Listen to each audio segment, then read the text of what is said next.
있습니다. 자, 이어서 오늘 또 두 번째 게스트를 만나볼 텐데요. 두 번째로 모신 선생님은 아마 여러분들 다 아시는 분이실 것 같습니다. 저도 TV에서 굉장히 요즘 많이 뵀던 분인데요. 영재발굴단 선생님으로 굉장히 유명하신 분이시죠. 연세휴 정신건강의학과의 노규식 박사님 모셨습니다. 네, 반갑습니다, 박사님. 예, 네. 안녕하세요. 반갑습니다. 네. 정신건강의학과 전문의 노규식입니다. 네. TV에서 많이 뵈다 이렇게 직접 뵈니까 영광이네요. 예, 실망스러우시죠? 예. 여전히 잘생기셨네요. 네. 오늘 이 시간은 여러분들 TV에서 많이 보셨겠지만 특히 이 코로나19 때문에 집안에서 생활이 증가하시면서 부모님들, 아이들 온라인 수업 많아지고 재택에서 뭐 밖에 나가 뛰놀지도 못하는데 뭐 이런 자녀들과의 이 관계 때문에 굉장히 많이 힘들어 하실 것 같습니다.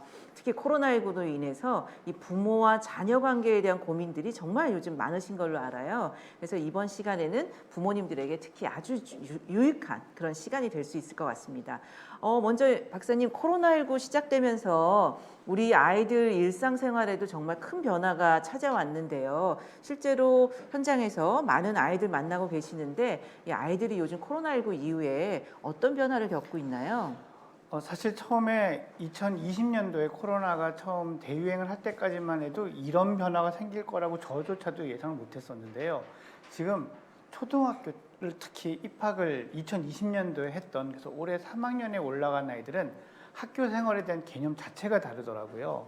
그래서 우리가 보통 학교에 가서 친구들을 만나고 즐겁게 사귀고 뭐 이런 것에 대한 개념 자체가 좀 흐릿한 면도 있고요.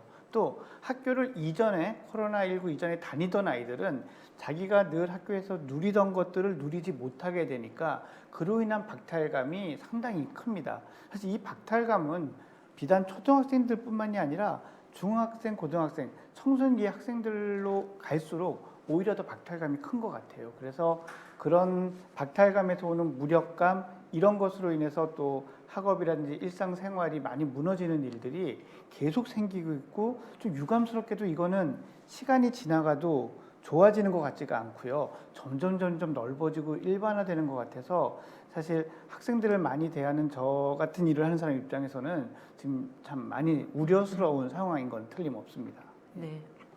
말씀 듣고 보니 저희가 오늘 굉장히 할 이야기가 많을 것 같은데요. 부모님들 걱정이 많으시겠지만 저희 또한 그냥 뉴스 그냥 단순히 생각해도 우리 아이들 어떻게 하나, 이 시기를 겪는 우리 모든 아이들은 참 미래에 어쩔까 이런 걱정도 많고, 저는 또 이제 대학에 있지만 대학생들이 입학해서 지금까지 그렇죠. MT도 간 적이 없고 수업을 네. 교실에서 대면 수업을 강의를 들은 적이 없습니다. 저희가 온라인 줌으로 이제 수업을 계속 하고 있는데요. 그러니까 학생들이 밖에서 보면 누가 누군지 우리 과 학생들을 못 알아봐요. 그렇죠. 예, 마스크를 끼고 있으니까 제가 우리 과인지 아닌지 또 모르고. 그러니 이 어린 아이들은 또 어떻겠어요? 이 대학생들도 이렇게 힘든 시기를 보내는데.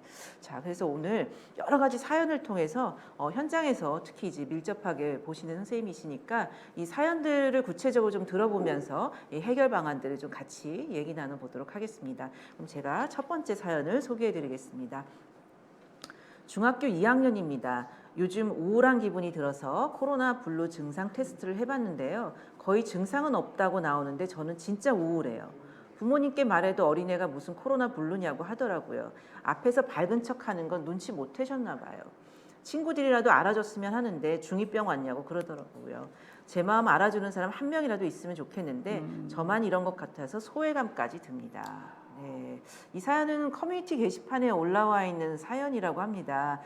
물론 아이들도 이제 어른처럼 이런 코로나 블루, 뭐 이런 사실 코로나 블루라는 게 병명은 아니지만 이런 사회 문화적인 현상인데요. 이런 우울감을 겪을 수 있는데 사연 속에서 이렇게 부모님들이 잘 알아차리지 못하고 이런 경우들도 있을 것 같고, 그렇다면 우리 자녀들의 이러한 이 증상들, 상태를 어떻게 알아차릴 수 있을까요? 예. 사실 지금 사연의 내용이 우리나라 가정에서 정말 빈번히 일어나고 있는 일이거든요. 근데 이런 일이 일어나게 되는 첫 번째 시작점이 어디냐라고 저는 보냐면 부모님들이 스스로의 감정에 대해서, 특히 우울이나 불안 같은 심리적인 약점이라고 여겨지는 감정에 대해서 부정하는 경향이 너무 강해요. 나는 이런 상황이어도 강해야 되고 튼튼해야 되고 이렇게 함으로써 자신의 감정을 억압하고 있는 거죠. 근데 내가 그런 감정을 애써 억압하고 있는데 우리 애가 와가지고 엄마 나 우울한 것 같아, 아빠 나 불안해요 이러면은 부모님들도 같이 불안해지시니까 이걸 같이 무시하고 싶으시는 경향이 생기는 거예요. 그래서 네가 무슨 조망만한 놈이 뭐 힘든 게 있다고 이런 얘기를 하게 되는 일이 정말 많거든요. 코로나19 때문에 이제 심리적 어려움이 생기고 그게 뭐 코로나 블루뿐만이 아니라 시간이 지나니까 코로나 레드라는 말도 있더라고요. 네. 이런 것들을 다루어내는데 첫 단계가 내가 지금 우울함을, 불안함을 인정하자에서 출발을 하거든요. 그래야 이것에 대한 모든 대책도 생길 수 있는 거고, 그렇게 할 수 있는데 필요한 마음가짐이 어떤 거냐면, 내가 지금 우울한 건 내가 약해서가 아니라 지금 상황이 너무 힘들어서거든요. 아무도 겪어본 적도 없고 상상해 본 적도 없는 일들이 계속 생기고 이 기간이 몇 개월, 1년, 2년 지나가고 있는 이 상황은 누구에게나 힘든 상황이거든요. 그래서 힘들다라는 걸 어른들이 먼저 인정을 해줘야 됩니다. 이게 왜 중요하냐면요. 이제 아이들의 관점에서 좀 더 초점을 맞추면 아이들은 그런 얘기를 부모한테 할 때 이렇게 끊어지거나 막히잖아요. 그러면 이렇게 느껴요. 엄마 아빠는 내가 이런 얘기하는 걸 원치 않아. 그러니까 아무 얘기도 안 하고 입을 다물고 있는 거죠. 지금 사연 속의 친구들도 그런 부모님의 반응 한 번에 그냥 의기소침해져 버리잖아요. 그래서 우리 자녀가 코로나19 때문에 감정적으로 힘들지 않을까 이런 게 걱정이 되고 혹시 그럴 때 내가 도와줘야 되겠다라고 부모가 마음을 먹는다면 첫 번째 할 일은 아이가 힘들어, 우울해, 짜증나, 답답해라는 얘기를 눈치 안 보고 할 수 있게 해줘야 돼요. 눈치 안 보고 끝까지 할 수 있게 해줘야 되고, 그리고 다 듣고 나서 마지막 멘트가 중요합니다. 언제든지 얘기해. 엄마가 아빠가 언제든지 들어줄게 라는 이야기를 하셔야 돼요. 그래서 아이가 스스럼 없이 와서 엄마 오늘은 좀 지낼만 했는데 아빠 어제는 괜찮았는데 오늘은 너무 힘든데 이런 말을 아이가 스스로 먼저 와서 한다. 그러면 잘하고 계신 거예요. 이 아이를 충분히 도와줄 준비를 하면서 지내시고 있는 거다라는 말씀을 꼭 드리고 싶습니다. 네. 일단 인정하는 거, 회피하지 말고 인정하는 게 참 중요할 것 같은데요. 이 케이스 같은 경우는 그나마 다행인 게 아이가, 학생이 본인이 이제 우울하다라고 그렇죠. 이렇게 내가 내 자신이 우울한 것 같다라고 그나마 또 이야기하는데도 이제 부모가 그것을 인정하지 않은 케이스라면 또 이런 것도 있을 것 같아요. 본인 스스로가 아이가 내가 우울함을 알아채지 못하는데 사실은 우울 증상인 경우도 있잖아요. 보통 성인의 우울증과 아이들이 경험하는 우울증이나 드러나는 게 혹시 양상이 다른지 아니면 비슷한지 아니면 어떤지 그런 것도 좀 알 수 있을까요? 그 코로나19 때문에 우울함을 호소하는 아이들의 임상 양상이 그 이전에 소아 우울증이나 아이들이 정서적인 스트레스를 받았을 때 느끼는 것과 증상적으로 크게 다르지는 않은 것 같아요.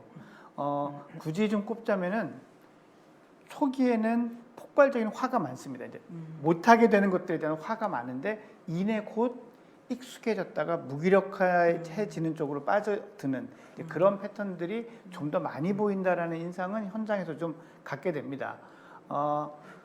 하지만 연령적으로 봤을 때 아이들이 어린아이들, 이제 초등학생 정도가 되면 어떤 게 많냐면 그러고 나서 몸이 많이 아파요.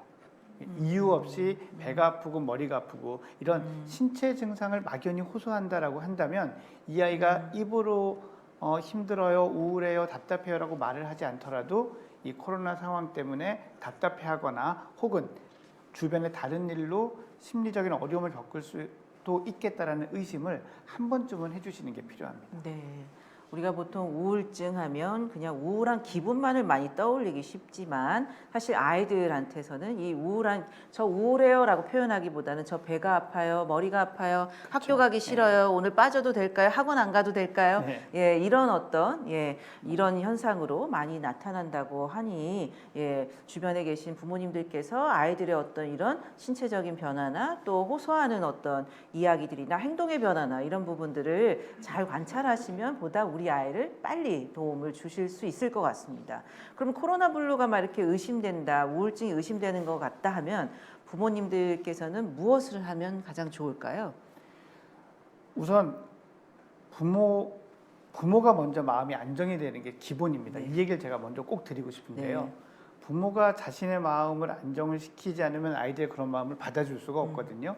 그런데 부모가 마음을 안정을 시키는 방법은 첫 번째는 조금 아까 말씀드렸던 것처럼 내 감정, 우울할 수 있다는 걸 인정하는 거고요. 두 번째는 이 허용된 범위 내에서 방역의 범위 내에서 사람들을 좀 접촉하시고 만나시는 게 좋습니다. 그래서 그들에게 내 이야기, 내 감정을 좀 나누는 거죠. 너무 답답해, 너무 힘들어. 근데 이것도 보니까 길지 않을 때는 괜찮은데 1년이 넘어가니까 이제 맨날 하는 얘기니까 힘드신 거예요. 그래서 그런 것도 좀 하기 힘들더라라고 말씀하시기도 하는데 꼭 그 얘기 아니어도 되거든요. 그러니까 가벼운 수다, 또 즐거운 담화, 그래서 좀 웃을 수 있는 이런 시간들이 부모에게도 대단히 중요합니다. 그리고 아이들에게도 아이들이 누릴 수 있는 것들을 똑같이는 못 누리더라도 최대한 비슷하게 누릴 수 있는 기회를 주는 것도 대단히 필요합니다. 바깥 놀이 활동이 상당히 이제 제한이 생기고 뭐 그런 체육 시설들도 많이 안 열었잖아요.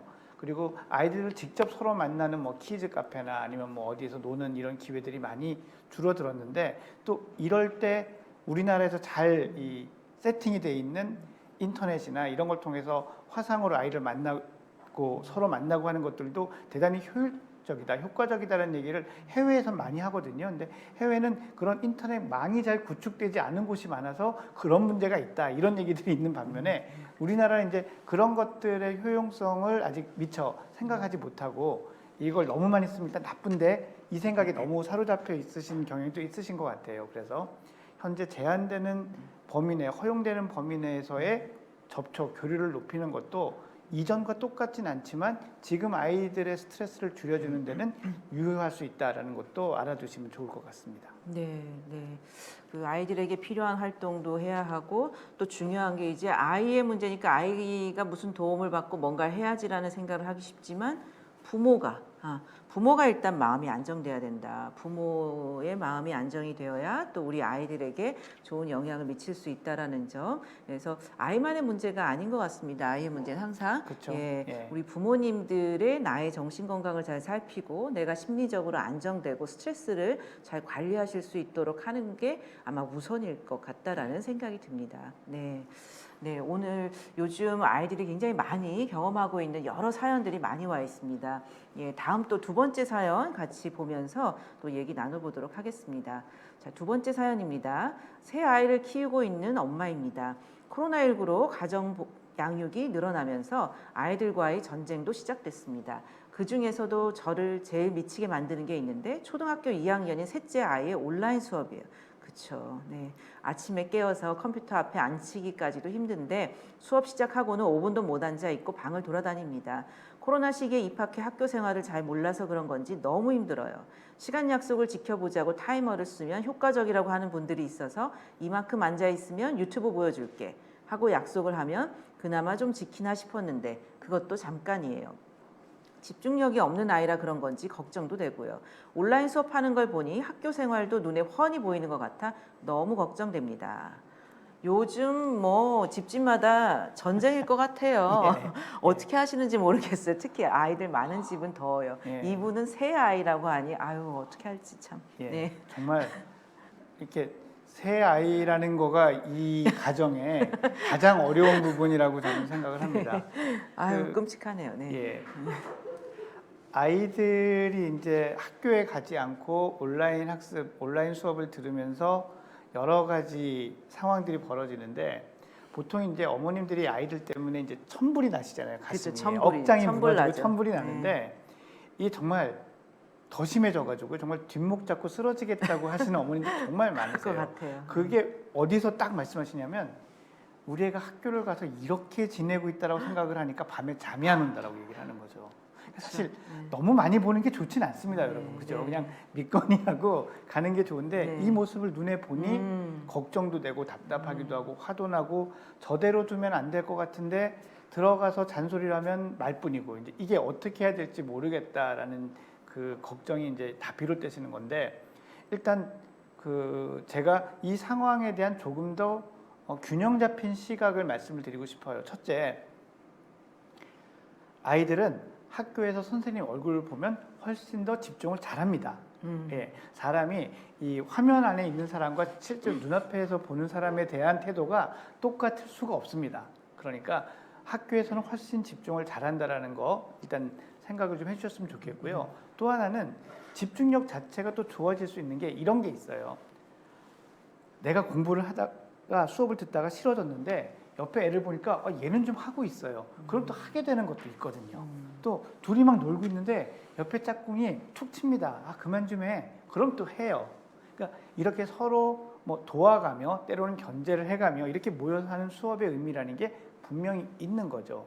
그래서 지금 우리 아이가 우리 집에서 컴퓨터 모니터 앞에 앉아서 또는 태블릿 앞에 앉아서 하는 것의 집중도보다는 높을 거다라고 생각하시는 게 균형 잡힌 시각입니다. 네. 두 번째는 또 하나는 이 화면에서의 수업이 정말 재미가 없어요. 네. 우리가 인터넷 수업을 위주로 교환을 작성하시지도 않았고요, 선생님이. 그런 것들을 연구하고 개발하고 트레이닝 받아오시지도 않았어요. 이게 지금 전부 다 교사의 어떤 개인기라고 할까요? 이런 걸로 네. 이루어지고 있는 거기 때문에 이 수업 자체의 자료나 방식이나 이런 것들이 아직은 가다듬어지고 사실 개발돼야 될 부분이 비대면 교육이라는 측면에서는 더 많거든요. 그러니까 아이들은 조금 더 집중하기가 어려운 겁니다. 그런데 가정 내 환경에 또 하나의 원인이 있어요. 그게 뭐냐면 많은 부모님들이 정말 그 힘을 모아서 아껴서 만들어주신 공부방이 이 집중에 방해가 되는 요소가 돼요. 온라인 학습에서는요. 그러니까 이게 납득하시기가 어렵죠. 예. 이렇게 딱 혼자서 공부하고 아무도 방해 안 받는 공간에서 있는데 왜 집중이 안 돼? 그런데 이렇게 생각을 해보세요. 여러분이 학교에 가서 혼자서 선생님 얼굴만 보고 하루에 한 7시간, 8시간 공부한다고 생각해 보세요. 외롭죠. 외롭습니다. 외로워지면서 주변을 보게 되고 밖에 있는 엄마 한번 찾아보게 되고 또 그러다 보면 동생 한번 건드리고 오고 이런 일들이 생기는 거거든요. 이 해외에서 홈스쿨링이라고 그러죠. 온라인 학습으로 홈스쿨링을 하는 이런 것에 대한 연구 결과나 이런 것들이 있는데 코로나19 대유행 초기에 이런 경험을 통해서 많은 전문가들이 제안한 게 있어요. 그게 뭐냐면 온라인 학습을 하는 데 있어서 최적의 환경은 아이들에게 있어서 거실이나 식탁입니다. 그러니까 공부방에 아이를 혼자 놔두는 것이 이 코로나19 같은 온라인 학습이 위주가 되는 상황에서 좋지 않은 거예요. 그래서 밖으로 나오게 하시는 게 좋습니다. 근데 밖에 나오면 재밌는 일이 많이 생깁니다. 밖에 나오면 그쵸. 아이들이 일단 포지션을 잡는데 엄마랑 경쟁을 해요. 예. 엄마는 아이가 모니터로 뭘 하는지를 다 봤으면 좋겠고 아이들은 절대로 자기 모니터를 엄마에게 보여주고 싶어 하지 않습니다. 그래서 엄마의 동선에 등을 지고 앉죠. 근데 어떤 분이 그런 말씀도 하시더라고요. 그런데 유리창으로는 다 비쳐요. 뭐 하는지. 예. 그래서 이렇게 혼자 소외되고 외로움이 많이 생길 수 있는 이런 환경에서는 가족들이 움직이는 또는 어머니가 움직이는 것이 일종의 백색소음처럼 작용할 수가 있어요. 그래서 지금 사연 주신 분께 드리고 싶은 말씀은 공부방에서 그렇게 집중을 못한다면 온라인 학습하는 동안은 거실로 공부 장소를 또 옮겨주시고 그 다음에 이제 숙제를 하거나 할 때는 자기 방으로 보내는 이런 방법을 좀 생각해 보시길 권해드리는데 여기에서 이 사연에서 가장 이게 어려운 점이 아이가 셋입니다. 예, 거실에 한 대 모아놓으면은 서로 이렇게 이제 방송용으로 그런 얘기하죠. 오디오가 물린다고요. 예. 서로 얘기가 물리면서 정말 어려운데 좀 시차를 두고 나오게 한다든지 특히 집중을 못하는 아이 1명 또는 2명이 나오게 한다든지 이런 좀 이 운영의 묘를 발휘하셔서 그 상황을 좀 조정해 나가시면 그래도 많은 도움이 되실 거라고 생각을 합니다. 네. 공부방을 마련해주지 못하는 어머님들은 또 기쁜 소식이기도 한데 또 저는 또 어머니 입장이 또 걱정이 되네요. 아유, 아이들 공부하는 동안 꼼짝도 못 하시겠네요. 예. 엄마들이. 예. 근데 네. 가만히 앉아서 보시는 것보다 이렇게 왔다 갔다 이제 집안일 하시면서 왔다 갔다 하시는 것만으로도 일종의 뭐랄까요? 견제 효과라 그럴까요? 네, 네. 이런 게 발생하는 것 같습니다. 네. 네. 그 생각보다 이렇게 아이를 공부방에 이렇게 가둬놓고 뭐 어떻게 열심히 하게 한다라는 차원보다는 적절하게 여러분들이 이렇게 편한 환경에서 하실 수 있게 하면 좋을 것 같은데요. 이 사연 보니까 지금 온라인 수업 잘 들으면 유튜브 보게 해줄게. 이런 케이스 정말 많은 것 같아요. 많죠. 어머니들이 이렇게 예. 딜을 하시잖아요, 예. 보통. 이렇게 뭐 하나 하면 뭐 해줄게, 뭐 하면 게임 하나 더 하게 해줄게, 뭐 이런 부모님들 굉장히 많으실 것 같은데 공부를 하는데 이렇게 보상이 필요할까요? 이 교육 심리 그 중에서 이제 학습 동기를 연구하는 심리학자들이 이에 관련된 연구를 한 결과들을 보면 사실 결론에서 공통적인 부분이 있습니다. 그게 뭐냐면 소위 학교 교육은 학습은 내적 동기만으로 하기는 어렵다. 예, 자기가 지적 호기심이라든지 자기 성취감 같은 것만으로 공부하기는 어렵고 칭찬이라든지 적절한 외적 보상이 있을 수밖에 없다라고는 합니다. 그러니 공부를 하는 데 있어서 보상을 전혀 안 주고 공부를 하겠다. 특히 우리나라 교육 환경처럼 아이들의 학습량이나 이런 것들이 좀 지나치다 싶을 만큼 많은 곳에서는 사실 불가능한 일이라고 할 수 있죠. 그래서 저는 보상을 주느냐 안 주느냐보다는 잘 주는 방법에 대한 말씀을 좀 더 강조를 많이 드리고 싶은데요. 네. 몇 가지 원칙이 있습니다. 첫 번째는 반드시 후불제로 하셔야 됩니다. 유튜브 보고 공부해? 이거 절대 안 됩니다. 우리 속담에도 있지 않습니까? 네. 들어갈 때 마음과 나올 때 마음이 다르다. 예, 네. 이거는 아이가 못돼서 그런 게 아니라 저희 사람이 그렇습니다. 그러니 그런 것들을 감안을 해주시는 게 대단히 중요하고요. 두 번째는 이게 약간 이제 나의사나 이런 데서도 많이 말씀을 드렸지만 강한 진통제를 먹으면 그 밑에 진통제들을 좀 쓰지 못하는, 즉 이 사람에겐 효과가 없어지는 이런 양상이 많이 생기거든요. 유튜브나 게임, 이제 스마트 스크린이라고 요즘 많이 명칭을 부르는데 이것들은 정말 최상위급의 어떤 면에서는 돈보다도 보상이 더 높은 보상인 것 같아요. 현금보다도. 그래서 이렇게 강한 보상을 처음부터 하게 되면 그 밑에 다른 보상들을 만들기가 되게 어려워집니다. 그러니 계속 유튜브를 보여주거나 게임을 시켜줘야만 보상으로서의 역할을 하게 되죠. 그런데 거기서 끝나는 게 아니고요. 이 유튜브나 게임의 특성상 우리 뇌에 이제 보상 회로를 자극하는 측면이 다른 것들보다 강하기 때문에 어떤 일이 생기냐면 똑같은 행동을 하게 하기 위해서 점점 더 많은 보상 또는 좀 더 자주 보상해줘야 되는 일이 생기게 되는 거죠. 그래서 이거를 아주 아껴 쓰셔야 됩니다.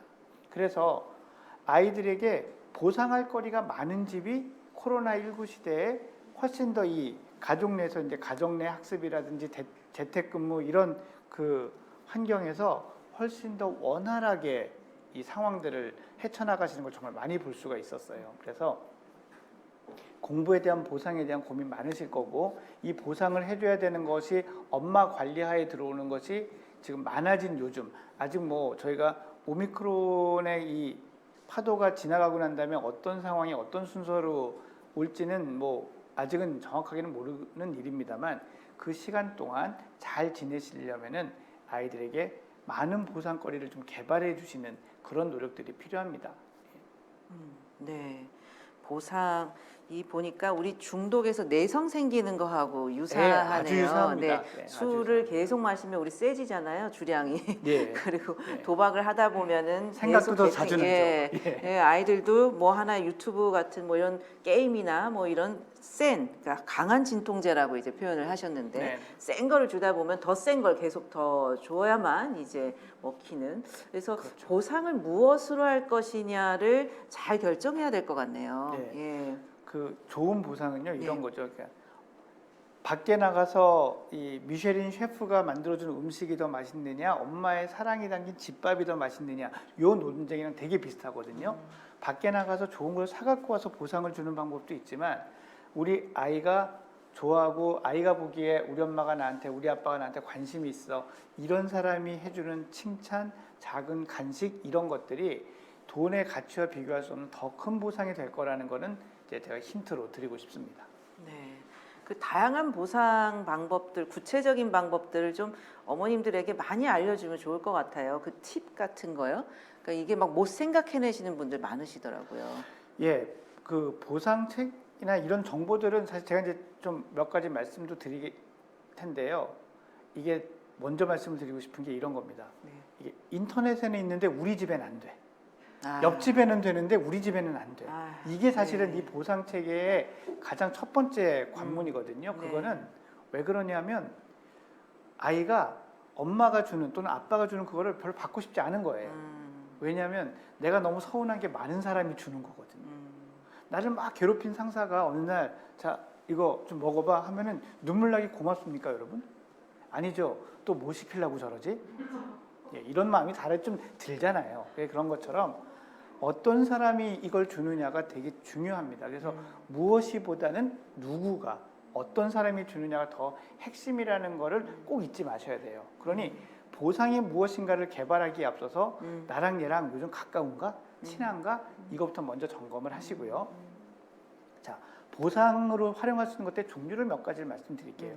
네. 제일 낮은 보상, 네. 제일 낮은 보상은 휴식도 보상입니다. 네. 그러니까 네가 만약 공부해서 이만큼 편하게 쉬어. 네. 이것도 보상이 될 수 있어요.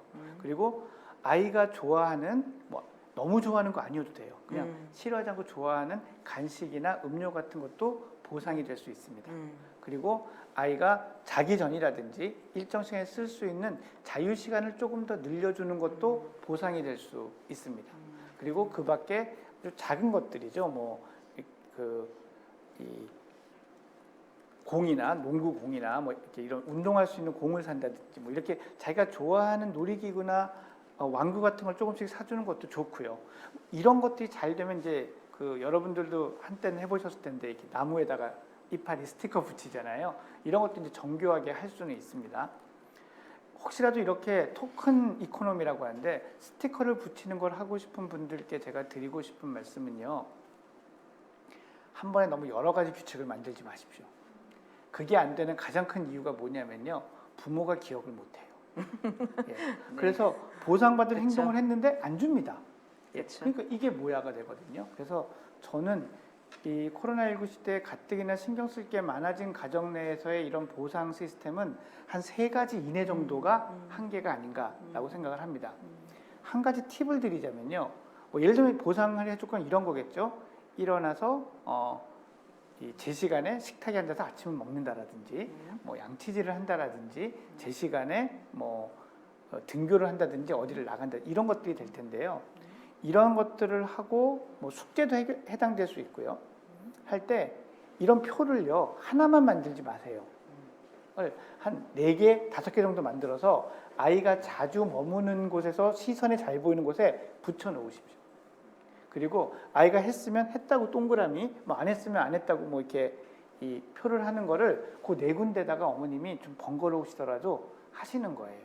예. 그리고 어머님이 하실 일은 뭐냐면 한 일주일 정도의 통계를 내서 이번 주에는 총 15번 중에 네가 한 7번 했네? 요 얘기만 해주시는 거예요. 예. 그래서 엄마가 이거에 관심을 갖고 있어. 그런데 내가 못한다고 엄마가 뭐라고는 안 해. 요 상황을 만들어 주시는 게 이 보상 시스템을 적용하는 데 있어서 제일 중요해요. 어머님들이 걱정하십니다. 뭘 걱정하냐면 그럼 신경 안 쓸 거 아니에요. 예. 그런데 신경을 써요. 왜 쓰냐면 우리 엄마가 관심을 갖고 있다는 걸 알기 때문에 저기서 내가 뭘 조금만 잘하면 엄마가 나를 칭찬해 주지 않을까라는 기대를 갖는다는 거죠. 예. 내가 뭘 조금만 잘못하면 혼낼 거라는 기대를 가지면 아이들이 안 합니다. 예. 그래서 제가 처음에 엄마와 자녀의 관계가 중요하다고 말씀을 드리는 거죠. 그래서 이제부터 눈치채셨죠. 아이가 7번 하던 애가 이번 주에 8번 했을 때 그때 칭찬이라는 보상을 해주는 겁니다. 그러면서 간식도 좀 특별식을 만들어 준다든지 이런 식으로 적용을 하는 것이 보상을 좀 잘 사용하는 방법이다라고 말씀을 드리고 싶습니다. 네. 보상에 대해서 이제 얘기를 해봤는데요. 많은 분들이 궁금해하셨을 것 같아요. 근데 이제 또 이 보상, 외적 보상이 있으면 또 사실 내적 동기에 해당하는 부분인데, 뭐 우리의 희망사항이긴 하지만 아이가 좀 스스로 공부 막 하고 사실 너무 희망사항일 것 같긴 한데 스스로 공부하는 힘을 키워주는 것. 그러니까 우리가 자기 주도적 학습이라고 하는데요. 우리 또 상담 영역에서는 이걸 또 이런 방법을 또 동기 강화 면담법 뭐 이런 방법을 통해서 또 스스로 내 일상 행동들을 변화시키는 방법들을 또 강화하곤 하는데 또 교육 영역에선 또 자기 주도적 학습이 굉장히 우리가 관심이 많은 것 그렇죠. 같아요. 예. 그래서 이런 능력은 좀 키울 방법은 없을까요? 사실 저 자기주도 학습, 자기주도성이 거의 뭐랄까요? 뭐 이 만능의 열쇠처럼, 예, 화두처럼 돼 있죠. 요즘 제가 이렇게 가끔 TV를 보고 나면은 이 교육 예전에 이제 학습지라고 불렸던 회사들에서 이제 이 광고를 너무 많이 하는데 거기에 다 그 얘기들이 들어갑니다. 그만큼 중요한 거고. 그런데 코로나19 이전의 자기주도성의 부족과 코로나19 이후의 자기주도성의 부족이 조금 양상이 다르더라고요. 네. 코로나19 이전의 자기주도성 부족은 지금 교수님 말씀대로 내가 이거를 하고 싶은가? 내가 이걸 왜 해야 되지? 이런 것이 부족해져서 너무 시달리고 막 무조건 해야 돼서 이런 것이 대세였다면 코로나19가 장기화되면서 생기는 자기주도성의 문제는 거기서 나타나는 문제는 아이들이 관리 능력이 떨어지더라고요. 그러니까 내가 이런 생각을 가지고 하고 싶은데 이걸 하려면은 실천을 해야 되고 이 실천이 오늘 하루 하면 끝나는 게 아니기 때문에 관리를 해야 되는데 이 관리가 안 되는 거예요. 그래서 하다가 안 되네. 하다가 너무 오늘은 좀 실례. 이래서 미루다 보니까 그냥 무기력해지는 거거든요. 그래서 코로나19 시대에 있어서만큼은 자기주도 학습 능력이라든지 자기 주도 능력을 키우는 데 있어서 좀 더 핵심인 역량은 자기 관리 능력이다라고 봐야 할 것 같습니다. 네. 우리가 그냥 막연하게 자기 주도적 학습이 매우 좋은 거고 어떻게든지 그걸 달성해야 되겠다라는 막연한 생각을 가지신 분들 굉장히 많으실 텐데요. 코로나19 이후에는 무엇보다도 자기 관리 능력을 키우는 게 중요하다. 그 아이들이 좀 더 스스로 관리할 수 있는 능력을 키워주는데 초점을 맞추시면 더 도움이 될 것 같네요. 그러면 우리가 이렇게 보상이나 뭐 자기 관리 능력이나 뭐 이런 이야기를 해봤는데요. 그러면 부모님들이 아이를 위해서 많이 이렇게 좀 컨트롤링이라고 하죠. 이렇게 통제하시려고 하시는 분들이 굉장히 많으시죠. 이렇게 내가 해야 될 것 같고 이렇게 잡아줘야 할 수 있을 것 같고 그러다 보면 잔소리하고 그래서 간섭하고 아이들이 아마 제일 싫어하는 게 잔소리. 그렇죠. 예. 예, 저희 아이도 참 싫어하는데요. 이 통제와 간섭 어느 정도 어떻게 올바르게 할 수 있을까요? 그 관리가 안 된다는 게 눈에 보이기 시작했어요. 코로나19가 장기화되기도 채 전에요. 그러니까 아이가 일어나서 제 시간에 온라인 학습에 들어가지 않고 과제를 올리거나 출석을 체크하는 단순한 것조차 하지 않으며 뭐 과제도 점점 하지 않고 학원도 빠지고 이런 일들이 막 생기게 되는 거죠. 이게 눈에 보이니까 부모님들이 바로 통제에 들어가시게 됐어요. 그래서 안 가니 안 듣니 그거 누른다고 손가락이 부러지니 뭐 이런 얘기들을 이제 네. 하게 되는 거죠. 근데 이게 분명히 아이들이 그냥 놔뒀더니 많은 수의 아이가 많은 수라는 건 저는 과반수라고 저 경험적으로 말씀을 드리고 싶어요. 아이들이 자기 관리 능력을 상당히 유의미하게 상실을 합니다. 그러니 이걸 옆에서 도와주는 거는 필요하다라고 저는 생각을 해요. 근데 어느 부분을 어떻게 도와줄 것인가가 이제 매우 중요한 게 되는 거죠. 그래서 저는 강조드리고 싶은 게 뭐냐면요. 아이들의 루틴, 이 루틴을 확립하는 것에 초점을 맞춰 주셔야 돼요. 루틴을 확립한다는 게 뭐냐면 저희가 많이 착각하는 게 생활 계획표랑 많이 착각을 하세요. 네가 아침에 9시에 책상 앞에 앉아서 2시간 동안 뭐 국어책을 읽고 그다음에 영어 공부를 하고 그다음에 수학을 하고 나가서 뭘 하고 이렇게 이제 생각을 하시는데 그게 포인트가 아니고요. 우리 집은 몇 시에 자서 몇 시에 일어나고 밥은 몇 시에 먹어. 그리고 네가 하루에 뭐 딴 거 어떻게 해도 좋은데 요 시간엔 나가서 요만큼의 운동을 하고 왔으면 좋겠어. 밖에 못 나간다면 집안에서 우리 이런 거는 하자. 그리고 일주일에 2번, 뭐 평일에 한 번, 주중에 한 번이든 우리 온 가족이 모여서 밖에는 못 나가니 이 보드 게임으로 세계 여행을 하자. 이거 뭐 예를 드는 겁니다. 꼭 이 보드 게임을 해야 된다는 건 아니고요. 네. 이런 식의 루틴이 있어야 돼요.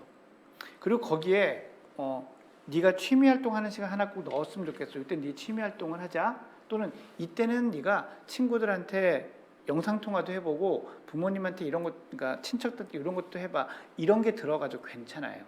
근데 이 루틴의 의미가 뭐냐면 이런 거죠. 아이들이 어떤 이유로 미루거나 자기의 생활 리듬을 잃어버렸습니다. 잃어버리다가도 그 루틴을 하는 지점에서 다시 돌릴 수 있어야 돼요. 근데 코로나19가 되면서 가장 많이 무너진 루틴의 첫 단계가 어디냐면 아침 기상 시간이에요. 아침 기상 시간이 무너지면서 결국은 저녁에 수면 시간, 그러니까 취침 시간도 뒤로 밀리죠. 이제 이러면 이제 악순환이 되는 거예요. 그래서 요즘은 정말 제가 아이들이 방학이나 온라인 학습이면 의뢰의 정오 이후에 일어나는 게 루틴인 것처럼 알고 있는 아이들도 상당히 많습니다. 네. 물론 이거와는 구분돼야 돼요. 뭐냐면 코로나19 이전처럼 6시 반에 일어나서 세수하고 준비하고 딱 아침 먹고 9시부터 공부해. 이거는 말씀드리는 게 아니에요. 뭐냐면 이전과 똑같을 수는 없어요. 이것도 우리가 받아들여야 돼요. 이게 사실 되게 중요한 저는 컨셉이라고 생각하거든요. 왜 부모님들이 좌절하고 아이랑 부딪히냐면 부모님은 이전의 상황에 아이가 계속 있어주기를 원해요. 그게 안전하다고 생각하고 부모님도 불안하니까요. 근데 그럴 수는 없어요. 그러니 이제 뉴 노멀이란 말을 저희가 많이 하는데 지금 저희 제작진도 다 이렇게 마스크들 쓰고 계시잖아요. 뭐 예전 같으면 이게 서로 되게 어색했을 텐데 이제 뒤에서 마스크 안 쓰고 계신 분 보면 제가 놀래요. 예, 이게 이제 노멀이 바뀌고 있다라는 거거든요. 그런 것처럼 코로나 이전과 똑같을 수는 없지만 어느 정도의 선이 필요하다. 이렇게 생각을 해주셔야 돼요. 그래서 그래 조금 더 늦게 일어나도 좋아. 하지만 이 시간은 일어나야 돼. 이것들이 생겨야 되는 거죠. 그래서 이런 것들부터 잡아가신다면 아이들이 그 안에서 자기 스스로 요땐 공부할래, 요땐 난 좀 놀 거야, 이런 시간들을 가져갈 수 있을 거다라고 저는 생각을 하고요. 이게 확립이 되고 이걸 지키는데 어렵지 않아야 그 다음에야 비로소 너 요새는 공부 좀 더 하면 안 되겠니? 이때 너 수학하는 거 싫어하는데 이때 수학도 좀 하자, 뭐 이런 얘기가 될 수 있어요. 근데 제가 상담을 하면서 보면 이 모든 걸 한 번에 하려고 하세요. 일어나는 시간도 잡아야 되겠고 공부도 시켜야 되겠고, 예, 물론 어느 것 하나 중요하지 않은 것은 없습니다. 하지만 우리가 많은 것들 속에서 우선순위를 정하지 않으면 이 모든 걸 다 놓칠 수 있거든요. 뭐 저는 뭐 방역의 전문가는 아닙니다만 지금 정부에서 방역에 초점을 바꾸고 있는 것도 결국은 우선순위의 문제라고도 볼 수 있거든요. 그래서 부모님들도 현재 이 상황에서 우선순위를 잘 결정하고 조정해 주시고 그것부터 해나가겠다라고 생각을 하시는 게 좀 더 효율적인 그리고 성공적인 관리를 하시는 길이라고 생각을 합니다. 네. 굉장히 중요한 말씀 해주셨는데 우리 마지노선이 이제 이렇게 최소한의 어떤 그쵸. 타협할 수 네. 없는 어떤 그 선은 그 이제 최소한의 루틴들을 정해놓고 그것은 반드시 우리 가족 내에서는 할 수 있도록 하되 일상생활을 하나하나 모든 것을 이제 간섭하고 통제하는 것은 그야말로 통제, 간섭이 된다라는 거죠. 이게 최소한의 선을 정해놓는다면 아이들은 그 선을 지킨 상태에서 나머지는 정말 우리가 바라는 그 자기 주도적인 활동들을 훨씬 더 통제받지 않고 자율성을 더 키워나갈 수 있을 것 같습니다. 굉장히 중요한 말씀 해주셨네요. 그러면은 이제 또 우리가 또 이 학교 생활 얘기가 또 나오니까 그쵸. 아이들의 온라인 수업 관련해서 또 하나 이제 걱정거리가 학교 가면 얘기 못하게 하거든요. 마스크 꽉 끼고 예. 아이들이랑 대화하지 말라고 하니 그렇죠. 이게 사실은 친구 관계가 어떻게 만들어질 수도 없고 내가 누구에게 어떻게 인사를 하고 어떻게 친해지고 좀 뭐 갈등을 풀어나가고 이렇게 사실 이전 같으면 자연스럽게 취득하는 사회성, 이 사회성을 도대체 이제 이 아이들은 어떻게 키워나갈까 이런 걱정 정말 많으시거든요. 네. 어떻게 하면 좋을까요? 저 개인적인 네. 생각으로는 이 부분이 코로나19 이후에 이제 교육 분야나 심리학적 분야에서 정말 관심을 가지고 연구를 많이 좀 해야 될 분야다라는 네. 생각이 들어요. 이게 맞아요. 정말 많이 변화하고 있는데 변화되는 요인이 한 가지가 아니라고 생각이 들어요. 코로나19 대유행 때문에 등교를 못하던 초기에는 어떤 일이 생겼냐면요. 저한테 방문하는 내원 환자의 수가 줄었습니다. 왜 줄었냐면 코로나 때문에 무서워서 못 온 게 아니고요. 저는 이제 아이들을 주로 만나니까 이 아이들이 학교를 안 가니까 문제가 안 생겨요. 네. 네. 맨날 학교에 가면 나랑 안 놀아줘. 나 학교 가기 싫어. 학교 그만둘 거야 했는데 학교에서 오지 말래요. 그러니까 얘가 엄마한테 아빠한테 뭐 이럴 일이 없는 거죠. 그래서 숫자가 줄었는데 그 다음에 다시 숫자가 이렇게 증가하기 시작했는데 증가하면서 어떤 아이들이 많이 찾아오게 되냐면 지금 교수님들 말씀하셨고 그런 건데 친구들을 어떻게 사귀어야 될지 모르겠어요. 예전에 알았던 것 같은데 처음 만나는 친구랑 가서 어떻게 이야기를 하죠? 이런 아이들이 오기 시작하는 거예요. 그래서 학교를 가서 물론 말도 못하게 하지만 말을 하게 하는 동안에도 어떻게 해야 될지 모르겠고, 그러니까 말을 못하게 해서 답답해가 아니라 이제 좀 지나니까 말을 시킬까 봐 걱정인 거예요. 어떻게 해야 되지? 이런 식으로 상황이 변하는데 이게 코로나19가 아이들을 막아서만 그렇다고 생각되진 않습니다. 왜 그렇게 생각을 하냐면 아이들이 그렇게 대면으로 대화를 못하는 대신에 중고등학생들은 이제 디스코드 뭐 이런 거 얘기 다 실명 얘기해도 되죠? 아니면 뭐 생방송인데 할 수 없죠. 뭐 디스코드라든지 뭐 또는 우리 그 메신저 프로그램 같은 걸로 문자로 하는 소통이 엄청나게 늘어났어요. 그래서 게임하면서도 대화하고 뭐 그냥도 대화하고 심지어는 숙제한다고도 켜놓고 합니다. 근데 예전에는 부모님들이 누구랑 전화하면서 한다, 모여서 공부한다 그러면은 너 공부 안 하고 놀려 그러지 이러는데요. 요즘 아이들은 안 그래요. 그럼 모여서 공부하느냐? 아니요, 그러지도 않아요. 그럼 뭐냐면요, 각자 놀아요. 각자 그냥 책 펴고 숙제하다가 지루하면 그냥 자기 할 거 합니다. 그러다 툭툭 한마디씩 하는 거예요. 그러니까 그런 미디어나 또는 이런 그 기술을 사용하는 반응 양식이 완전히 달라졌고요.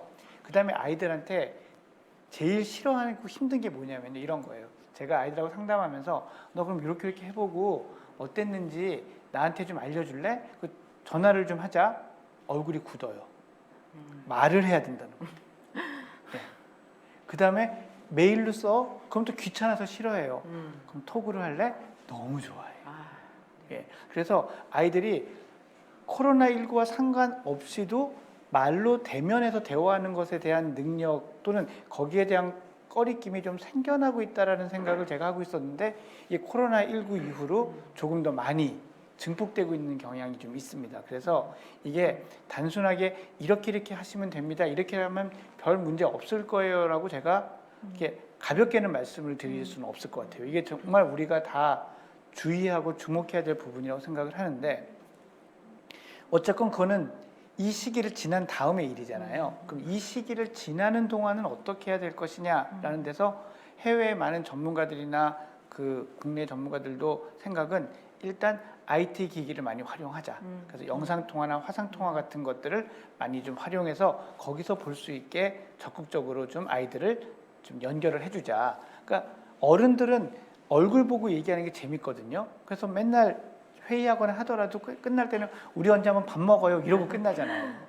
그런데 아이들은 새로운 것에 적응하는 능력이 어른보다 훨씬 뛰어난 것 같아요. 그래서 그렇게 연결을 해주는 아이들이 실제로 좀 어른들의 걱정이나 기대보다는 재밌게 노는 건 사실인데 이것도 사실 제 임상가로서의 개인적 경험이기 때문에 단언적으로 말씀드릴 수 없는데 그 효율을 보니까 아이들이 스마트폰을 보면서 화상통화한 것보다는 태블릿이나 노트북 그것보다는 어머님이나 아버님이 좀 IT 쪽에 좀 그걸 할 수 있으면 TV에 연결하게 되면 요즘 이 미러링이 되게 잘 되잖아요. 이러면 아이들이 몰입도가 되게 많이 높아지더라고요. 그래서 그런 것들을 좀 고려하시고 하신다면은 지금 이 시기를 아쉽지만 벗어나는 데는 좀 이 시기를 버텨나가는 데는 도움이 될 수 있지 않을까라고 생각을 합니다. 네. 일단 우리가 이 문제점을 인식하고 문제의식을 갖고 다 기억을 해둬야 되겠습니다. 일단 해결책이 다 나온 건 아니지만 그래도 우리가 이 시기를 지내면서 해낼 수 있는 것은 그래도 IT 기기를 활용해서 비대면 상황이라도 어떻게든지 이런 사회성을 증진시켜줄 수 있는 상호작용을 좀 만들어보자. 근데 TV 화면으로 이렇게 사람이 나오면 진짜 압도될 것 같은데요. 몰입감이 좀 생기는 것 같아요, 아이들이. 네. 그러니까 노트북이나 이렇게 작은 화면으로야 뭐 우리 항상 하는데 TV 화면 상상해 보니까 몰입도가 굉장히 뛰어날 것 같네요. 네. 지금 여기도 큰 화면들이 있어서 아주 몰입도가 뛰어난 것 같습니다. 네, 아주 좋은 팁인 것 같아요. 요즘 스마트 TV도 굉장히 많이 보급이 되고 있는데 그런 방식으로 또 아이들이 이렇게 만나서 상호작용할 수 있도록 하는 노력들도 부모님들께서 해주실 수 있다라면 정말 도움이 많이 될 수 있을 것 같습니다. 네, 사연이 굉장히 많네요. 다음 세 번째 사연 읽어보겠습니다. 4살 딸 11개월 딸을 두고 있는 두 딸 맘입니다. 예, 어린 딸을 둘 두고 계시네요. 아침에 아이가 원하는 만큼 책을 읽고 나면 유튜브를 보고 싶어 해요. 집에 TV가 없어서 주말에만 3, 40분씩 영상을 보여줬는데 코로나19로 집에만 있다 보니 매일 보여달라고 해서 정말 난감합니다. 그런데 지금 아이들은 영상이나 디지털 기기에 익숙한 알파 세대잖아요. 스마트폰으로 모든 걸 다 하는 세상인데 무작정 미디어 노출을 최소화하는 게 맞는 건지 모르겠습니다. 또 원하는 만큼 주자니 중독에 빠질까 염려되고요. 영상을 보고 있으면 아이들 뇌는 멈춘다는 말을 들은 적이 있는데 이런 말을 들으면 또 유튜브 보고 있는 아이를 보면 불안하기도 하고요. 어떻게 해야 할지 정말 고민입니다. 네.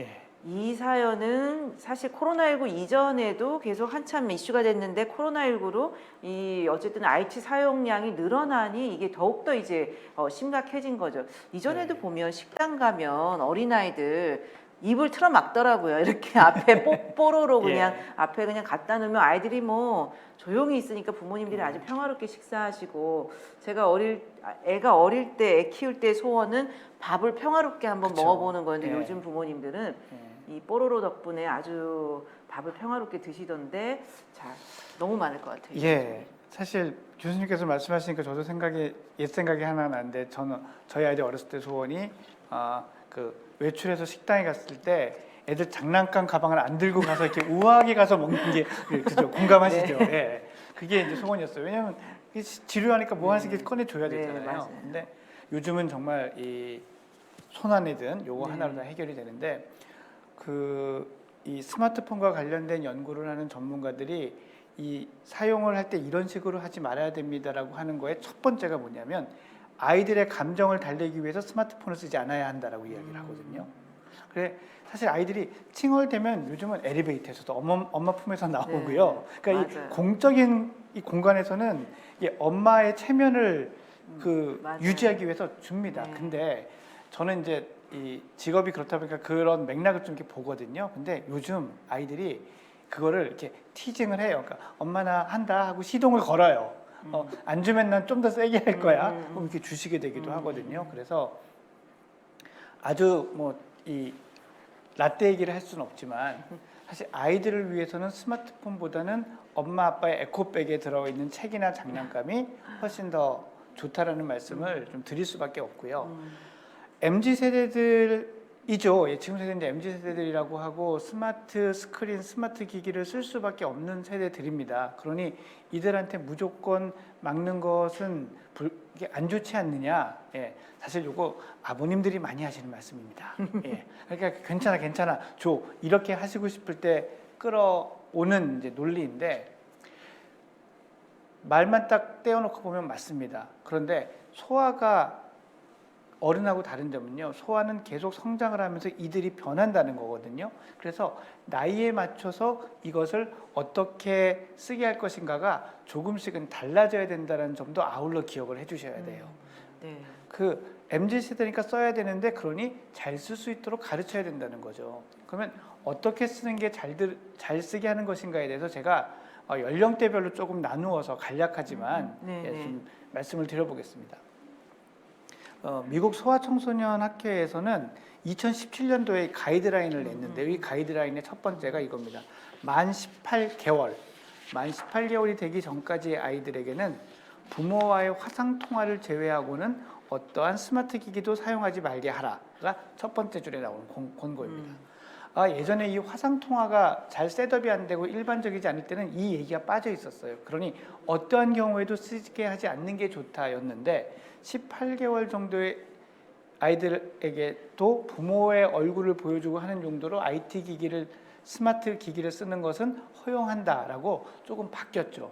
2017년도니까 코로나가 시작되기 전이거든요. 그러니까 이미 대세가 좀 이렇게 관점이 바뀌어가고 있던 시기였습니다.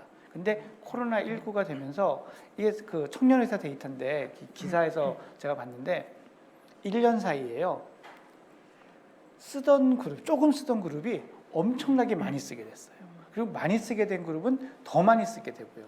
제일 조금 는 그룹이 안 쓰다가 쓴 그룹이에요. 그래서 지금 사실 이전까지는 그럭저럭 관리하면서 쓰시던 가정에서 스마트 기기의 사용이 엄청나게 늘어나 있을 겁니다. 그래서 이게 사실 문제가 되는 건데, 그러면 18개월 이후에 만 3세 정도까지는요, 어떤 게 필요하냐면 이때는 아이가 스마트 스크린을 좀 터치하는 게 좋은 측면도 있습니다. 어떤 측면이 좋냐면 아이가 이렇게 손으로 누르거나 쓸면은 반응을 하잖아요.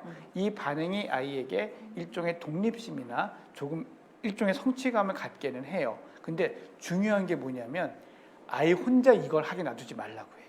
그러니까 부모가 옆에서 보면서 나와서는 안 될 게 나오진 않는지, 뭐 이상한 걸 보게 되진 않는지, 또 너무 뭐가 안 되진 않는지 이런 걸 봐주라는 거죠. 그러니 이걸 좀 주면 조용해지겠지라고 해서 유튜브나 이런 영상을 보여주는 건 여전히 잘못 쓰고 있는 거예요. 그 나이 때에도. 한 3세에서 6세, 7세를 가면은 이제 좀 교육적인 영상이나 그런 어플리케이션들이 있다라고 인정을 합니다. 근데 이때에도 부모가 옆에서 같이 이런 거 써봐, 그래, 이런 거 설치해도 돼, 해야 된다는 거예요. 예. 만 3세 정도까지도 이 앱이 그런 영상이 좋은 거는 그걸 보면서 야 이거 진짜 재밌다, 이거 너무 웃긴데, 야 너 이런 거 좋아? 라는 식의 얘기를 아이와 할 수 있어야 이걸 그런 스마트 기기나 컨텐츠를 쓰는 것이 정당화될 수 있죠. 그리고 초등학교를 가는 한 8세 이후부터는 아이들이 이제 이거를 쓰면서 사회적 관계도 맺고 하게 되는 것이 현실적으로 인정이 되는데요. 이때도 중요한 거는 아이가 쓰는 기기 자체 또는 접속하는 사이트에 하는 게임 같은 거에 아이디 패스워드를 다 부모님이 알고 계셔야 돼요. 근데 이게 사찰을 하기 위해서 쓰는 게 아니고요. 쓰는 게 아니고 이 인터넷 공간에서 아이들이 어떤 왕따나 성적으로 듣지 말아야 될 네, 또는 네. 이런 것들이 일어나는 걸 보는 확률이 90%가 넘는데요.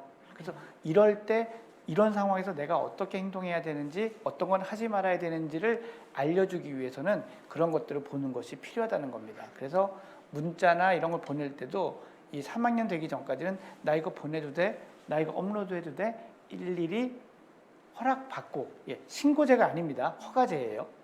허가받고 올릴 수 있도록 하는 게 무척 중요합니다. 지금 제가 드리는 말씀을 쭉 들으시면서 좀 답답하시다고 느끼는 분도 있으실 거예요. 뭐냐면 몇 시간 쓰면 돼요, 이 얘기를 안 했어요. 일단 가이드라인에선 빠져 있습니다. 몇 시간을 쓰는 게 중요한 게 아니라 어떻게 쓰는 게 더 중요하기 때문이에요. 근데 우리 부모님들은 이제 아이들 좀 달랠 목적으로도 쓰고 싶고, 또 얘가 요거 안 보는 시간에 공부를 했으면 좋겠는데 라는 것 때문에 시간에만 자꾸 몰두를 하시거든요. 시간에 대한 원칙은 이렇습니다. 첫째, 침대에 들어가서 자기 전에 쓰지 말게 하라. 그 다음에 하루에 1시간에서 1시간 반 정도는 방 밖에 또는 방에서 공부하면 방 안에, 즉 스마트 기기를 멀리 떨어뜨려 놓고 해라 라고 합니다. 그리고 더 중요한 것은 밥 먹는 시간, 가족과의 대화 시간, 운동하는 시간, 다른 취미 활동을 하는 시간이 스마트 기기 사용에 의해서 침해돼서는 안 된다가 핵심적인 가이드라인이에요. 마지막 게 되려면요, 이게 운동하는 시간도 있어야 되고 취미생활하는 시간도 있어야 되고 독서하는 시간도 있어야 돼요. 그런데 우리나라에서 특히 이제 중고등학교 이상으로 갈수록 부모님들이 학업이나 성적 때문에 이런 것들을 다 없애시는 일이 많거든요. 그러니 실제로 어떤 게 생기냐면 게임할래 공부할래 싸움이 되는 거예요. 이거는 공부가 너무 강적하고 싸워야 돼요. 그리고 공부하기 싫은 만큼 게임을 오래 하게 되는 웃지 못할 현상까지 생기거든요. 그래서 어떻게 쓰는 게 중요하다, 또 무엇은 꼭 하는 게 중요하다라는 것들이 이 스마트 기기를 사용하는 규칙에 있어서 더 중요하다라는 말씀을 다시 한번 드리고 싶고요. 청소년 자녀를 두신 부모님께 한 가지만 더 보태자면 이런 약속들 반드시 서면으로 작성하십시오. 아이들은 놀랄 만큼 빨리 잊어버립니다. 거짓말을 하는 게 아니라요, 정말 자기가 한 약속을 기억을 못 하더라고요. 그러니까 꼭 서면으로 작성을 해주실 것을 또 추천드립니다. 네, 그 아이들이 이 사용하는 게 사실 요즘 디지털 폭력이라고도 하는데, 뭐 학교 폭력도 사실 디지털 세상에서 많이 일어나고, 3학년까지는 부모님이 모든 것을 모니터링하라, 이런 어떤 좀 기본적인 가이드라인을 꼭 기억하시면 굉장히 좋을 것 같습니다. 아이들을 또 보호하기 위해서도요. 근데 이제 이 스마트폰이나 이런 기기를 얘기하다 보면 그 극단적인 상태를 이야기하는 우리 보통 스마트폰 중독이다 이렇게 얘기하는데 사실 뭐 임상적으로 진단명은 아니지만 그렇죠. 예, 그래도 우리가 어느 수준이면 사실 스마트폰 중독이다라고 이야기할 수 있는 수준이라고 할 수 있을까요?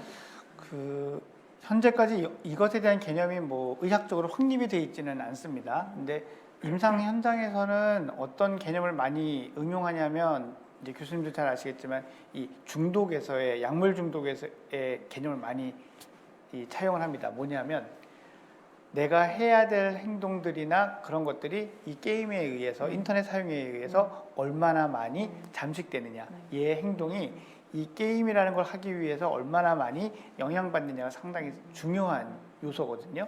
근데 현장에서 보면 아이들이 게임을 하고 싶어서 공부를 안 한다라고 부모님은 보시는데 사실 이렇게 보면 공부를 하기 싫어서 게임을 하는 경우도 되게 많습니다. 그래서 실질적으로 상당히 그 구분하기가 어려운 측면이 있죠. 그런데 부모님께서 뭐 이 아이들을 뭐 게임 중독 센터에 보내거나 뭐 이래서 치료를 하겠다 이런 게 아니라 우리 집안에서 가정에서 그렇게 가는 것을 막고 또 과도하게 사용하는 것을 좀 줄이기 위해서 무엇을 해야 될까? 첫 번째 단계는요. 대체제를 많이 만들어 주셔야 돼요. 아이들이 그렇죠. 그 스마트폰 쓰는 걸 좀 줄여야 되지 않겠냐고 제가 얘기하는 아이들이 저한테 꽤 많은 수의 아이가 전 이것 말고 재밌는 걸 해본 적이 없어요라고 얘기를 해요. 에이 설마 하고 들어보면 정말 없어요. 유치원 다닐 때는 그 레벨 테스트를 준비하면서 6개월을 보내고요. 초등학교 1, 2, 3, 4학년 때는 이제 그 과거 영재고 준비반을 위해서 학원을 다니고요. 또 5, 6학년 때부터는 그 학원에 가서 얘가 그 유치원 다니기 전에 뭐 미술학원 조금 다니고 태권도 좀 한 거 외에는 취미가 없는 거예요. 그러니 정말이더라고요. 예, 그래서 일단 그 나이가 아직 안 되신 분들은 지금 반드시 미래의 보험을 들어둔다 생각하시고 아이들의 취미를 개발해주고 다른 즐거움을 찾아주는 거를 꼭 해주시고요. 지금 그게 소홀했다 하더라도 지금부터 다른 걸 찾아주셔야 돼요. 그 애니메이션을 좋아하는 아이들이 그 애니메이션 캐릭터들의 그림을 그리는 것도 저는 취미로 인정해야 된다고 생각합니다. 스마트폰으로 영상을 보고 게임을 하는 것보다는 그 캐릭터의 그림을 그리는 게 훨씬 더 두뇌에는 건강한 활동이에요. 그래서 그런 재밌는 것들을 할 수 있는 것들을 많이 만들어 주시고 이것과 게임을 경쟁시키십시오. 부디 학원과 숙제와 게임을 경쟁시키는 실수를 하지 않으시기를 부탁드립니다. 네. 예, 오늘 이거 시청하시는 여러분들께서는 꼭 기억하시기 바랍니다. 그렇다면은 굉장히 이 훈육법 같은 경우 관심이 많으실 것 같아요. 한동안 또 이제 잘 이런 그 부모 교육, 부모 훈육 방법에 관련된 서적들을 많이 보시는 어머님들께서는 또 나름대로 또 막 따라서 생각하는 의자. 그래서 저기 벽 보고 앉아서 몇 예. 시간 자 이제 가만히 생각하고 있어. 뭐 이렇게 또 어린이집에도 가보면 빨간 의자 하나가 구석에 이렇게 있고 네 물어보면 예, 예. 생각하는 의자 네. 그 공간이다. 예. 이런 훈육법도 많이 소개되기도 했었는데 훈육법에 대해서도 좀 간단히 말씀해 주시겠어요? 예, 정말 간단히 말씀드려야 될 것 같아요. 네. 이 말씀을 드리면 또 이게 뭐 한두 시간 갈 것 같아서. 근데 한 시간 너무 짧네요. 네, 예, 안타깝습니다. 예. 그 부모님께 이 말씀을 드리고 싶어요. 내가 얘를 훈육을 해야 될까 아니면 타일러야 될까 보상을 주면서 해야 될까 이 고민이 되게 많으시거든요. 그래서 딱 한 가지 원칙을 생각하시면 될 것 같습니다. 아이가 했을 때 타인에게, 이 타인은 부모님도 포함이 됩니다. 피해를 주는 행동을 했을 때는 훈육을 하신다고 생각하시면 돼요. 그때는 뭐 상황에 따라서 생각하는 의자라든지 뭐 타임아웃이죠. 뭐 이런 것들을 적용할 수도 있습니다. 그런데 내가 원하는 행동을 하기 위해서는 보상을 활용하셔야 돼요. 자, 방을 정리를 하지 않아요. 예. 이것은 부모님이 원하는 행동일까요? 남에게 피해를 주는 행동일까요? 엄밀히 얘기하면 부모님이 원하는 행동이거든요. 그러면 방을 치우지 않으면 벌을 주는 게 아니라 방을 치웠을 때 상을 주는 방향으로 해야 되는 거예요. 근데 동생을 때려요. 이거는 부모님이 원하는 행동입니까? 아니면 해서는 안 되는 행동일까요? 이건 해서는 안 되는 행동이겠죠. 이런 행동들에는 이제 훈육 뭐 이런 것들을 할 수가 있는 거죠. 그래서 이렇게 크게 갈피를 잡고 보시면은 뭐 구체적인 방법들은 또 요즘 뭐 아주 관심이 많으신 방송도 있고 또 인터넷이나 책 같은 것도 많이 있으니까 구체적인 방법은 적용해 보실 수 있는데 이 큰 원칙이 헷갈리시니까 제가 보면 상을 줘야 될 때 벌을 주고 있고 벌을 줘야 될 땐 또 이렇게 보상을 하고 있고 이렇게 좀 바뀌어 적용되는 경우가 있더라고요. 그래서 이것들을 좀 크게 구분하신다면은 또 이 너무 혼란스럽지 않게 또 이 실패감이 생기면 되게 좌절하시게 되는데 그런 좌절감을 좀 덜 느끼시면서 훈육을 해나가실 수 있지 않을까 생각합니다. 아, 네. 그 훈육과 관련해서도 굉장히 중요한 말씀 해주셨습니다. 그 우리가 이 코로나 시대에 부모님들께서 아이들 어떻게 양육해야 되는지, 온라인 수업 상황에서 또 어떻게 대처해야 되는지, 이런 또 스마트폰이나 이런 여러 IT 기기 사용과 관련해서도 내가 어떻게 아이들을 잘 이끌어줘야 되는지 굉장히 고민이 많은 시기인 것 같습니다. 그 어쨌든 이전과 다르게 굉장히 부모님들의 역할이 많아졌어요. 네. 코로나19로 인해서. 멀티태스킹이 되셔야 돼서 예. 그래서 부모님들의 역할이 너무 중요한 시기인데 이 부모님들이 가정에서 정말 이 바람직한 아이들의 양육과 또 바람직한 또 부모의 역할로 좀 박사님께서 꼭 강조하고 싶으신 말씀 좀 예. 해주시면 좋을 것 같습니다. 두 가지만 말씀을 네. 드리겠습니다. 한 가지는 오늘도 지금 그런 기분 느끼실 수 있는데 저것들을 언제 다 하나 어떻게 다 하나 예. 한 번에 한 가지씩만 하십시오. 그리고 그 한 가지가 되고 나면 그 다음 걸 하시면은 이렇게 가시다 보면은 그 많은 것들을 동시에 하는 게 어렵지 않아지실 겁니다. 두 번째 드리고 싶은 말씀은요. 제가 코로나19 상황이 쭉 지속되면서 느끼는 건데요. 양육자들의 번아웃이 매우 심해지고 있습니다. 뭐 한부모 가정의 자녀들은 부모님들은 더 말할 것도 없고요. 그래서 제가 강조드리고 싶은 거는 부모님이 양육자가 적어도 하루에 1시간 정도는 그 모든 것에서 벗어날 수 있는 시간들을 마련하도록 최대한 연구를 하시고 노력을 해주셨으면 좋겠습니다. 이를테면 어머니가 주 양육자면 아버지가 돌아오신 다음에 1시간은 저는 나가서 산책이라도 하시라고 말씀드려요. 예, 아예 떠나 있는 거죠. 그게 그 정도는 도저히 불가능하다 그러면은 요즘이 아니라 사춘기 청소년들이 많이 하는 방법이 있잖아요. 화장실에서 샤워를 오래 하십시오. 예, 노래도 하셔도 좋고 음악도 들으셔도 좋고 이렇게 혼자만의 시간을 갖는 것이 번아웃을 방지하는 데 있어서 상당히 필수적인 요소입니다. 그리고 이 번아웃은 생기고 나면 다시 회복하는 데까지 엄청나게 많은 시간과 노력이 필요해요. 그래서 이런 시간을 갖는 걸 사치야 뭐 그렇게까지 나는 이렇게 생각하신다면 지금 오해를 하고 계신 겁니다. 꼭 스스로를 지키는 그런 시간을 가지셔서 그것이 가족 모두를 지키는 코로나19 블루로부터 코로나19의 여러 악영향으로부터 지키는 길이라는 것을 반드시 기억해 주시기 바랍니다. 네. 오늘 그 자녀를 어떻게 양육하고 훈육하고 어떻게 잘 이끌어줄까 이런 이야기에도 많이 관심 가지시겠지만 무엇보다도 부모님 본인의 정신건강, 나의 스트레스 관리, 나를 좀 잘 관리하고 나를 가꾸는 것 무엇보다 중요하다는 말씀이신데요. 그 TV 예능 프로그램에도 요즘 보면 해방타운 뭐 이래서 네, 부모님들이 본인의 이런 스트레스를 오랜만에 좀 나를 가꾸고 나에게 집중하는 시간의 중요성에 대해서 굉장히 재밌게 나오고 있는데요. 다 비슷한 것 같습니다. 여러분 오늘 이전 시간에 배웠었던 그 마음챙김 명상도 그렇고요. 저희가 이 코너를 통해서 많은 팁들을 알려드리고 있는데요. 여러분 스스로에 대해서 좀 더 아끼고 다스리는 여러 좋은 방법들 잘 활용하시면 좋을 것 같습니다. 코안심TV에서는 계속 여러분들의 사연을 기다리고 있습니다. 코로나19로 인한 여러분의 다양한 고민과 사연들을 지금 자막으로 나가고 있는 라디오 doc.co.kr 이 이메일로 보내주시기 바랍니다.